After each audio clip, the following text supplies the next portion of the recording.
السلام علیکم ورحمۃ اللہ وبرکاتہ۔ امام ابن حبان رحمۃ اللہ علیہ کا تعارف 270 ہجری کو پیدا ہوئے۔ محمد تمیمی بن حبان بن احمد بن حبان اصل نام تھا۔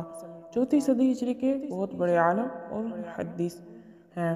تحصیل علم کے لیے عراق، شام، حجاز، خراسان، ماوراء النہر اور ترکستان کے لمبے سفر اختیار کیے اور چوٹی کے علماء اور فضلاء سے استفادہ کیا۔ فقہ اور حدیث کا علم ابو بکر بن محمد بن اسحاق سے حاصل کیا۔ سمرقند اور سائر میں منصب قضاء اور بھی فائز رہے۔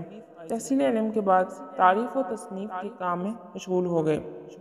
آپ کی کتب کے نام کتاب الصحابہ 8 جلد اور کتاب التابعین 12 جلدیں، کتاب اصحاب التواریخ 10 جلدیں، کتاب علی الاوہام اصحاب التواریخ 10 جلدیں، کتاب تبع التابعین اس کی 15 جلدیں ہیں۔ صحیح ابن حبان، مسند صحیح علی تقاسیم والانواع، کتاب الثقات، المجروحین، مشاہیر علماء الانصار، روضہ العقلاء والنزہہ الفضلاء، سیرۃ النبویہ، تاریخ الصحابہ۔ ان کے علاوہ بھی متعدد تصانیف ہیں جن کا مواد حدیث اور فقہ کی وضاحت سے متعلق ہے۔ سیستان میں 354 ہجری کو انتقال ہوا اور بست میں دفن ہوئے۔ السلام علیکم ورحمۃ اللہ وبرکاتہ۔